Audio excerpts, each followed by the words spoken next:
Otázka, co jste dělal nebo stále děláte za sport? Dělal jsem odbějenou a stolní tenis. Teď už dělám jen stolní tenis. Mhm. A cyklistika, turistika. Jasně. Kam se vaše cesta bude ubírat po skončení práce učitele? No, hlavně na zahrádku, do lesa na houby a za vnoučatama. Jasně. Jaký byl váš impuls pro volbu stát se právě učitelem a jaké studium tomu předcházelo? Impuls byl hlavně to, že mě bavil sport. A chtěl jsem dělat něco se sportem. Ale že bych trval na učiteli, to vůbec mě tak nějak nenapadlo. A studoval jsem na FTVS UK kombinaci tělesná výchova biologie. Byl jste na vojně? 1 rok v Dukle Liberec. U volejbalistů. Jo. Takže vlastně určitě máte děti, když jste říkal vnuky, a vedl jste své potomky k učitelskému povolání? Přímo jsem jim to zakázal. Dcera měla chutě a Jasně. rozmluvil jsem to. Jaký byl nejhorší úraz ve vašich hodinách a jak jste byl duchem přítomný? Já jsem v podstatě neměl nikdy vážný úraz, což je obrovská klíka. Ani na kurzech, ani v hodinách. Nejhorší asi nějaký podvrtnutí, to jsou výrony a takový, to je ty běžný. Jasně. Jako malý kluk, čím jste toužil být? Kosmonaut, popelář či doktor? Jsem chtěl být buď to myslivcem nebo rybářem. Jasně. Jaký je váš názor na název sportovní přílohy Tůž? Četl jste ji? Já jsem, omlouvám, ale nečetl jsem ještě ani jedno vydání. Jasně. Jak dlouho vykonáváte práci učitele a jak se vám tato práce líbí na umělecké škole? Tak já jsem začínal ve 72. Zároveň i na této škole, protože tehdy byla strojní průmyslovka společně s uměleckou, takže jsem učil i u umělců. Tehdy mě to, dá se říct, bavilo, protože děti byly mnohem šikovnější. Sportoval téměř každý a nebyl s tím problém. Jo. S náplní hodin, na soutěže a podobně. Teď už je to daleko horší i u strojařů a u umělců místy je to tragický. Tam se najde sotva ve třídě 5-6 žáků, s kterými by se dalo dělat všechno a s tím ostatním to je slabší a proto je potřeba ty hodiny tomu přizpůsobovat. Jaký bizarní kousek se ve vašich hodinách stal? Něco k zaspání? To bylo jich několik, ale většinou jsou nepublikovatelný. To by bylo po 22. hodině. Byly dost ostrý, ale zasmál jsem se u toho upřímně. Jasně. Já bych vás ještě potom poprosil, kdybyste nám mohl poskytnout nějaký stručný životopis, pokud takové máte. To je rychlý, takže jestli chceš i datum nebo co, nebo? Klidně no, klidně. 18.11.1945 v Jilemnici, vyrůstal jsem v Liberci, kde jsem hrál i odbějenou za Lokomotivu Liberec.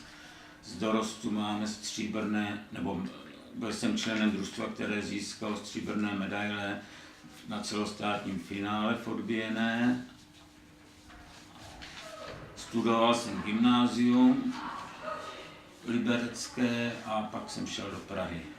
A od roku 2070 jsem v této budově, této školy až do letoška, kdy definitivně pověsím pišťalku na řeby.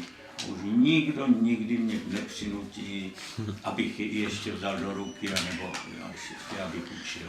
Jasně, super. Potom tu mám takové rychlejší otázky. A jak si tužíte tělo, například otužování?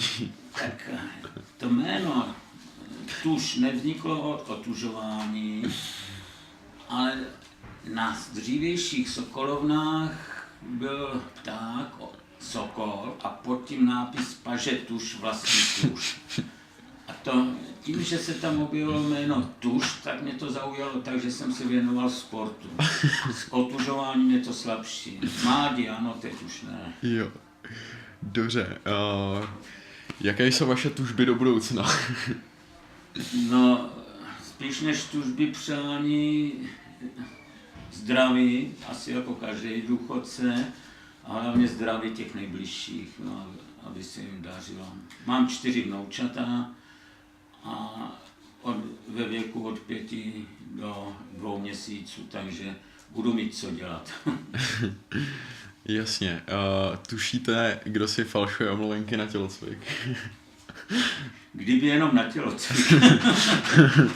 Když to vidím na ostatních hodinách. A nejvíc mě mrzí, že nejsou schopni si najít aspoň ve třídnici, kdy chyběli, protože já se nepídím, jestli to sfalšovaný, ale chci mít nějaký doklad a to mě někdy trošku uráží. Jasně. Tuška nebo pero? Jak tuška? Jestli máte radši tušku, anebo radši píšete perem? Píšu radši perem, ale během studií a to mě nikdo jinak neoslovoval než tuško. Takže Dukle v Liberci anebo na fakultě možná ani nevědí, jak se jmenují. Váš názor na sportovní štilu, teda tuš, to jste vlastně načel, takže to nic. Jo, kde utužujete hrdlo? Nějaká místní krčma? Má název Sněmovna a schází se tam skupina důchodců od 64 do 73 a mluvíme moudrosti, proto název Sněmovna a je to jenom stáčírna vína, mají tam pouze červené a bílé víno, jeden druh. A je to každý úterý, takže dneska, proto se už těším. Dobrý. Naštívíte stužkovák budoucích maturantů, tímto bych vás rád pozval. Já se musím přiznat, že že stužkování moc neuznávám. Já jsem, i když jsem dělal třídního strojařů, tak jsem nikdy na stužkování nebyl. A akorát, jo, když jsem byl třídní, tak na 2 stužkovacích večírcích jsem byl, ale k jiným třídám jsem nechodil. Na plesy to jsem spíš chodil, ale na stužkování, takže děkuju za pozvání a uvidím. No. Dobře, tak jo. Tak to bude asi všechno. Náhodou nějakou věc, kterou byste chtěl, aby se objevila o vás? No, že bych popřál všem studentům, hlavně 3. ročníku, aby úspěšně zvládli maturitu a aspoň v tom 4. ročníku, aby chodili víc do školy, protože pak by mohli mít maturit problémy. Jo. Takže přeju mnoho štěstí, ale vlastně i všem z jiných ročníků. Jasně. Tak jo, tak super. Tak já vám děkuju.